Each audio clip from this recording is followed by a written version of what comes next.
야구야구 김영준입니다. 류현진 선수의 시즌 7번째 등판이 다소 허무하게 끝났습니다. 5회까지만 해도 류현진은 올 시즌 첫 7이닝 무실점 경기가 기대됐는데요. 하지만 6회 좌익수 구리엘의 수비부터 경기가 꼬이게 됩니다.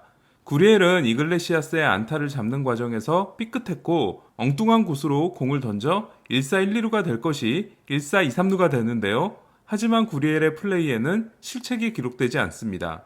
류현진은 2대0의 리드 상황에서 한 점도 내주지 않기 위해 전력을 쏟아붓는데요. 누네스와의 대결에서 원볼 투 스트라이크를 잡은 후 3개 연속 커브를 던져 볼넷으로 내보낸 장면은 류현진에게는 매우 드문 장면이었습니다.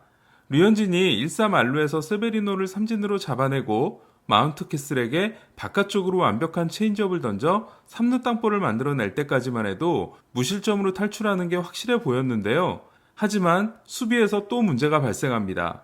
게레로보다 낫긴 하지만 역시 3루 수비가 뛰어나다고 할 수 없는 트래비스 쇼는 2루로 던지는 대신 1루로 공을 던졌고 원바운드 송구가 됩니다. 그리고 보통의 1루수 같았으면 어렵지 않게 잡았을 원바운드 송구를 게레로가 뒤로 빠뜨리게 됩니다.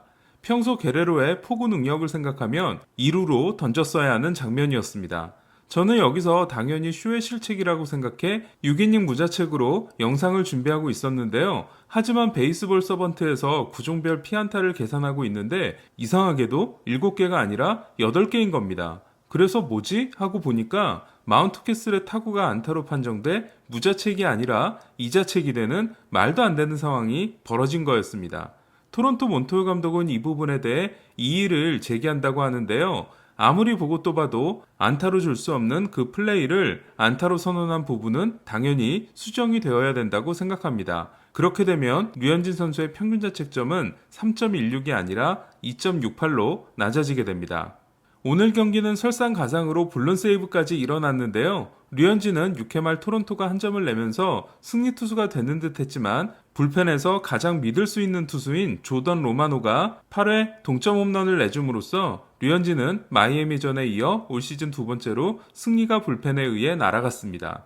그나마 다행인 건 마이애미전에 이어 오늘도 토론토가 승리함으로써 토론토는 류현진 선수 선발 경기에서 5승 2패를 기록하게 됐다는 겁니다.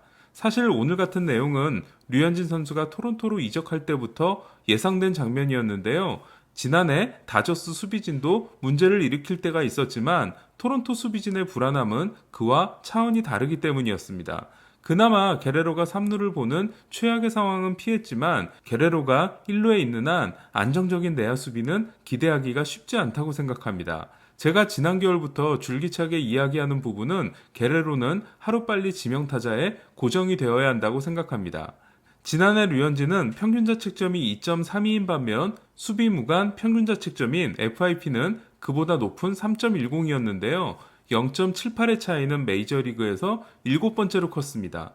커쇼 역시 0.83으로 6위였으니까 커쇼와 류현진은 그만큼 다저스 수비진, 특히 외야 수비로부터 큰 도움을 받았다고 할 수 있는데요. 그러나 올해 류현진은 현재까지 평균자책점이 3.16, FIP가 2.94로 FIP보다 평균자책점이 더 높습니다. 사실 토론토가 류현진 선수에게 주는 2천만 달러 연봉에는 아직 전력이 탄탄하지 않은 팀의 에이스를 맡는 일종의 위험수당이 있다고 생각합니다. 이에 앞으로도 당분간 류현진 선수는 다저스 시절만큼 동료들의 도움을 기대하지 않는 게 좋다고 생각합니다.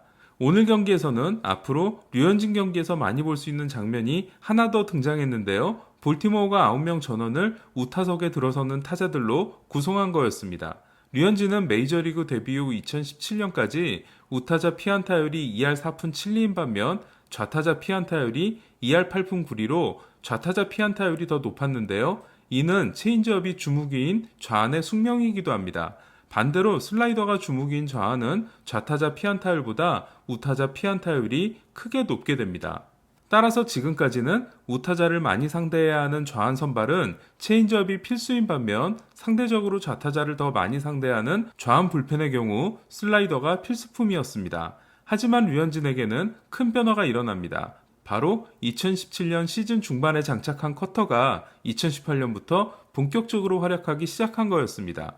커터를 장착한 후 일어난 가장 큰 변화 두 가지는 패스트볼 피안타율이 떨어졌다는 것과 함께 좌타자 피안타율이 크게 낮아졌다는 건데요. 이에 2017년 3할 2푼 6리였던 좌타자 피안타율은 2018년 2할 5푼과 2019년 1할 9푼 9리에 이어 올해는 1할 5푼까지 낮아지게 됩니다. 그렇다 보니 지난해 류현진은 상대한 타자의 75%가 우타자였고 25%가 좌타자였던 반면 올해는 86%가 우타자고 14%가 좌타자로 좌타자를 상대하는 비율이 크게 줄었음을 알 수 있습니다. 또 하나 오늘 경기에서 눈에 띄는 장면이 있었는데요. 바로 7개 삼진 중에 체인지업 삼진이 하나도 없었다는 겁니다. 류현진은 지난해 전체 삼진의 32%가 체인지업 삼진이었습니다. 그런데 올해는 27%로 떨어졌습니다. 특히 11개의 체인지업 삼진 중 6개가 나온 애틀랜타전을 제외하면 나머지 6경기에서는 체인지업 삼진이 5개에 불과한데요. 류현진이 올해 우타자를 상대로 기록한 37개의 삼진을 살펴보면 개막전에서는 갈색인 커터 2개, 그리고 초록색 체인지업 삼진이 하나가 있었습니다. 그리고 4개를 기록한 워싱턴전에서는 빨간색 포심과 오렌지색 투심이 하나씩 있었고 2개가 우타자 바깥쪽으로 들어온 백도어 커터였습니다. 그리고 8월 6일 애틀랜타전에서 류현진은 우타자를 상대로 포심 1개, 커터 1개와 함께 무려 6개의 체인지업 삼진을 잡아내게 됐는데요.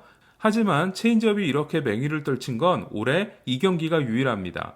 11일 마이애미전에서 류현진은 7개의 삼진 모두를 우타자를 상대로 기록하는데요.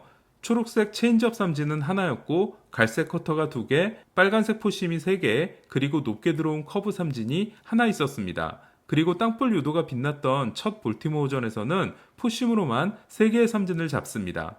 23일 두 번째 템파베이전은 초록색 체인지업이 2개, 하늘색 커브가 하나, 그리고 포심이 하나였는데요. 우타자의 무릎 쪽에 박힌 체인지업은 주니노를 상대로 던진 83마일짜리 기묘한 체인지업이었습니다. 그리고 이 그림은 오늘 경기의 삼진 탄착군인데요. 포심으로 잡아낸 하나를 제외하면 바깥쪽으로 들어온 커터가 3개, 그리고 우타자의 발등 쪽으로 떨어진 백풋 커브가 3개였습니다. 제가 보여드린 이 자료들이 의미하는 바는 그만큼 우타자를 상대로 바깥쪽으로 던지는 체인지업이 전만큼 헛스윙을 많이 이끌어내지 못하고 있다고 해석할 수 있는데요. 저는 이것이 지난해 내셔널리그 평균자책점 1위, 사이 영상 2위에 오르고 올스타전 선발 투수로 나선 유명세의 대가라고 생각합니다. 그러니까 다르게 생각하면 상대팀들이 류현진을 더 철저하게 분석함으로써 에이스 대우를 해주고 있는 겁니다. 이처럼 자신에 대해 만반의 준비를 하고 들어오는 타자들을 상대로 경기 전에 준비한 전략을 경기 중에도 계속해서 바꾸는 부분에서 저는 류현진 선수의 고심이 느껴지는데요. 하지만 그러한 임기응변에 대해 천재적인 감각을 갖고 있는 류현진이라면 잘 헤쳐나갈 수 있다고 생각합니다. 그리고 성장하는 팀의 에이스로서 그 성장통을 함께 견뎌낸다면 분명히 밝게 웃을 날이 올 거라고 믿습니다. 저와 여러분도 류현진과 토론토의 동행은 인내심을 가지고 길게 봐야 할 것 같습니다. 이상 김영준의 야구야구였습니다.